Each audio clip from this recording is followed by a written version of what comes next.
Hello guys and welcome to my budget deck channel. First things first, this is not your standard go second OTK Lunalight fusion deck because well, I felt like there was enough of these deck profiles already online. They all built kind of the same way. I tried to go for more of a rank 4 fusion summon whatever kind of approach, especially with the new very cheap budget engine actually to shit out Curious, which isn't too bad in the deck considering that you want to see your Lunalight Serenade dance fairly often, and also there's a lot of other cards in the deck that do a lot of stuff in the graveyard. So I felt like trying out this variant. Obviously, if you want to be super competitive with Lunalights, then the go second heavy OTK fusion variant is probably the better one. Like, it will get you more consistent wins because you have more space for like hand traps, and you have more. Well, going second, you'll probably have more straightforward plays to win the game. But that's what I like about this deck. That's it's not that straightforward. It's not like, oh yeah, every time I want to make sure I get this card out. And if I don't get this card out, then I lost. But if I do, then I probably win. Because I felt like that got boring, especially if I'm playing budget decks. Then usually I try to have at least a little bit of fun. And this deck is quite crafty in the sense of what you're doing. You have, I mean, the ratios are not 100% set yet. I just played around with it a little bit and was looking at what I could do. For example, I'm not sure if I want to have one doing a light white rabbit in here instead of maybe blue cat, because blue cat does help a lot with OTKs and stuff. Other than that, I'll explain why I chose certain cards, what you do with them, and what's the aim of the game with this deck? Because one thing that this deck has over the other deck, it has plays going first. Like, you see already there's the barrier statue in here. I feel like people kind of forgot about Simorg after this whole like infinite loop FTK negate whatever board kind of thing.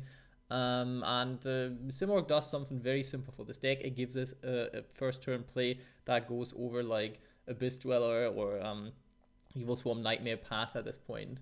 And you can actually like put a board for going first that's, let's say, it's at least viable. Yeah, you know, it's like it does something. Whether the fusion build, I feel like doesn't have this option for too much, rather than doing a Bagooska pass. So starting off, I only run one Lunalight Wolf because Wolf is searchable, and usually you will be able to search the card somehow. Could bump it up to 2 if you want to, but since this build doesn't rely on you drawing this card rather than searching the card, it's actually okay if you just play it at 1. You'll be able to get like 1 to up to 4 uses out of this card basically, or like 3 at least, and that can already be enough to put game on board going second. One Crimson Fox, being able to reduce your opponent's monsters attack points by 0 to 0 is neat. It's level 4. Why not? Like, why wouldn't you at least run one copy?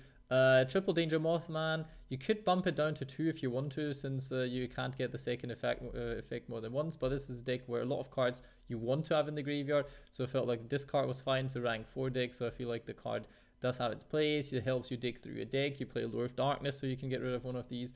If you want to extend on the danger package, you could add like a Chupacabra and one Jackalope if you want to, but the Jackalope summoning it is usually not going to do that much besides going into link material, which, yeah, you don't have that much, that many link monsters you want to go into with this card, but it helps you technically going for Curious as well. Trick Clown for discard fodder for stuff like Serenade Dance, for stuff like the Lunalight Perfume, and even for the 7 Spirit Gates Unleashed, which can be quite nice. Same for Zephyros. Zephyros can bounce Danger Mothman, Zephyros can bounce the Lunalight Wolf, Zephyros can bounce the 7 Spirit Gates Unleashed, or opening of the 7. Oh, Jesus Christ, why do they have to change the names?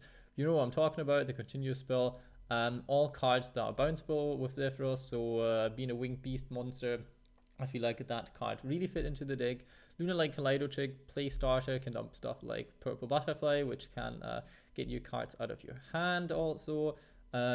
Get stuff into the graveyard like Panther Dancer, so you can use the Miracle Fusion like effect of Wolf to summon out your big beatstick, Lunalight Leo Dancer, the massive board breaking machine. Lunalight Emerald board could use 2. I felt like 3 were nice because of playing like the whole Purple Butterfly kind of thing, being able to mill stuff with Curious, maybe like milling this card or sending it off of Foolish Burial or whatever, so in the end, so you can get like another special summon. Felt nice if you feel like you need space for other cards, or if you want to fit some hand traps in there. those are cards that you can cut, and like maybe cut one Yellow Martin as well. But I liked having like a lot of Lunalight names in hand actually, so you can like fusion summon from hand as well, using your Lunalight fusion. Barrier Statue of Stormwinds, basically in here, either you mill it with Curious and then revive it with Dugaris, which you can do, not saying it's the best play, but you could, or summoning off of Simorg, which, yeah, unless you can't manage to bounce Wolf and 7 Spirit Gates Unleashed, this effect will help you summon the card. If so, you're kind of screwed, because the only card you can really summon then is like are these three, and yeah, you don't really want to summon any of these, so make sure you have at least 4 spell trap zones empty at the end of your turn. And then Yellow Martin, Search Lunalight Fusion, Search Serenade Dance can be meaningful. This card could boost your monster by 1000 attack, also mainly going to be dumped by Kaleido Chick, being able to special summon a card out of your hand. White Rabbit can trigger effects of like Emerald Bird when summoned from the graveyard. It's maybe good against back row heavy decks. Not sure yet if I like the card, but I felt like the card wasn't too bad, especially like recurring plays. Like if you manage to give your opponent another turn and you have start with this card, then getting resources back can be neat, but not being level 4 could be a target for it could be swapped out by Blue Cat as well if you want to.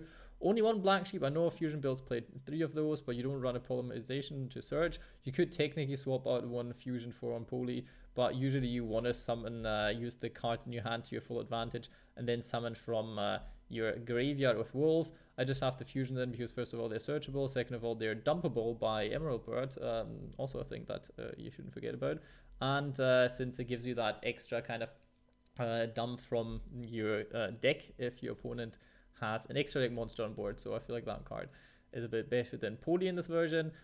Triple Dark Beckoning Beast could dump it down to 2, could bump that up to 3 if you want to. Depends on how much you like this engine. You can cut this engine completely, but in the end, I feel like that is what boosts this deck's consistency and play making ability by quite a lot, because you already get a free Link 3, and if your opponent like hand traps that, you're not completely dead because you have other plays in your deck. So I felt like that was pretty neat. Obviously makes the deck a bit more expensive because we're looking at a budget version here, because Anima isn't that cheap for what it does. I mean, I'm not saying it's a bad card. It's worth the investment for the deck because everything else basically costs nothing in this deck. So I mean, Link Karibo, these materials are really one of the most expensive ones in the whole extra deck, so keep that in mind. Triple Lure of Darkness, yeah, in a deck that's mainly dark monsters, I feel like that isn't too bad. Plus you want to be able to search your, or like get to your power spells as quickly as possible. Talking about power spells, Foolish but Very Goods, good card to dump Serenade Dance, for example. Could also send Perfume if you already have access to your Serenade Dance, which is neat as well. Could cut that down to 2, because if you draw multiple of these, you can only use 1. Since you have a lot of cards they want you to discard, though, it's not too tragic. It's not too tragic if you get 2. Light Perfume, very good card. Yeah, I don't know. I feel like I like the card itself. It annoys me that it's not a Lunalight card, because it's Luna Light Perfume and not Lunalight Perfume. So you cannot get into the graveyard with Emerald Bird, which is completely insane why they named it like that. But in the end, that's how it is. Cannot be searched by Yellow Martin either. What a waste. This deck would be so much better if this card could actually search it. But yeah, you can't, so deal with that. A lot of targets, though, that you can't special summon with this card, so I feel like that's fine. Blue Cat would have been a nice one, but since I didn't include it, yeah, because I felt like Blue Cat only came in really handy going second.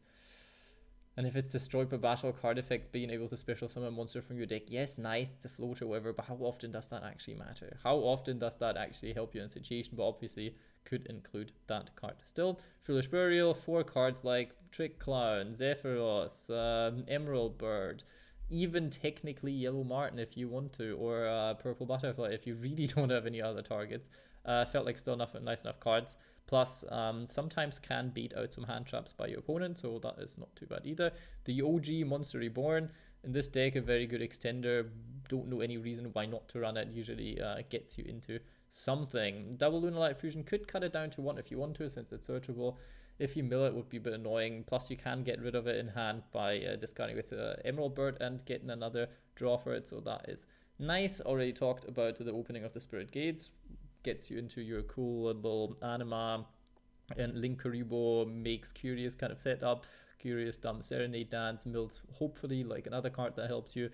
So all in all, I feel like that is pretty neat. For the extra deck, one Leo Dancer, you're usually not going to summon more than one in this variant at least. One Saber Dancer, those two will be the ones that you want to have on board to go for game.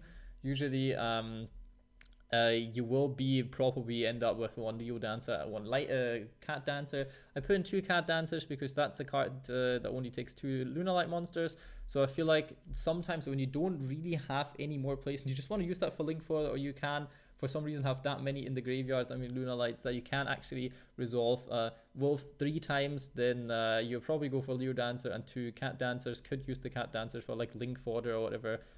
Or just to have more beat sticks on board that are kind of free because, yeah, the other ones don't matter that much. You'd rather have two Cat Dancers most of the time than one Saber Dancer. Not all the time, though. This card in this variant of the deck can make it up to like 5,000 plus attack points. So being targeting protected, maybe possibly for the next turn if you didn't summon out a Cat Dancer, giving it 3,000 attack points and push for game.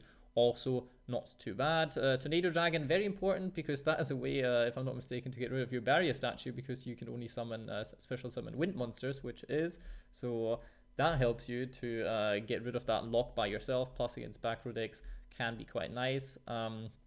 Baguska, well, sometimes you gotta pass just special summoning that guy. I mean, that's how it is. Bistwell, obviously, a good card in a rank 4 deck. Going first, that is pretty neat. Dugaris can help going first and going second. I mostly use the draw effect because usually I will either lose the game or go for game. So not having an next draw phase, you shit out everything you can anyway. So the next draw is not going to help you too much most of the time. So I feel like that's pretty neat. Plus, since it's not sending for cost, it would trigger effects of like Yellow Martin and Emerald Bird, for example. So that is pretty neat as well. Evil Swarm Nightmare, because, well, you have a lot of dark level 4 monsters, and this card is still not too bad. Stops Link plays, stops Xyz plays, stops Synchro plays. I guess, yeah, it's as good as it can get with rank 4 disruption, I feel. So Urza, Skulljet, obviously cards that if you shit out a lot of monsters that have no use, like cards like Dugaris, for example, like possibly stuff like Cat Dancer, then you can always go into Saryuja, draw more cards, and even summon Barrier Statue if you go in first from hand, if you want to. That's going to be your only play, boosting it by 300 attack point and death points. Your opponent has to summon a 1,400 attack point beater to get over the card. Let's see how that goes. Simorg already mainly first turn plays, not really sure what you would do with this card going second, unless you want to commit your whole board if you can't finish your opponent into Simorg and then know that he's not going to be able to out your barrier statue if you have it still in your deck, then you can summon that out. Yeah, that's a play. Not saying it's a good one, but it is one. Curious already for the engine as explained, and these two as well. Obviously, cards to mention. Fire Formation Tenki would search a lot of stuff. Felt like it wasn't necessary in the deck, but you could play. Could go for Dryden if you want to. I mean, 4 level 4 monsters. You could probably go like for the Zodiac engine and like stack them if you wanted to, but I felt like that wasn't quite, yeah, my extra deck space didn't quite want me to. Raid Raptor Force Tricks, if you really want to search stuff like Zephyros, possibly could do it, but I feel like the use of this card has declined a little bit over the years that actually was played in the deck when Tiger was still a thing. Minerva could be nice. I mean, the Mill 3 is quite nice, but the whole other effects are kind of wasted since you don't run Light Swans. I have a Light Swan variant with Lunalight, so I will maybe be posting this if you made it this far in the video, which I doubt, but my average watcher's attention span is about 1 minute 30, so I doubt it. But if you do, then you can ask me for my Lunalight Light Swarm deck profile. Whatever, yeah, obviously danger package, and that's it. That's all you need to know about this deck. It's neat. Not sure if it's the best, but it's neat, and it's really fun to play, so I hope you enjoy it, and I hope you have a good day.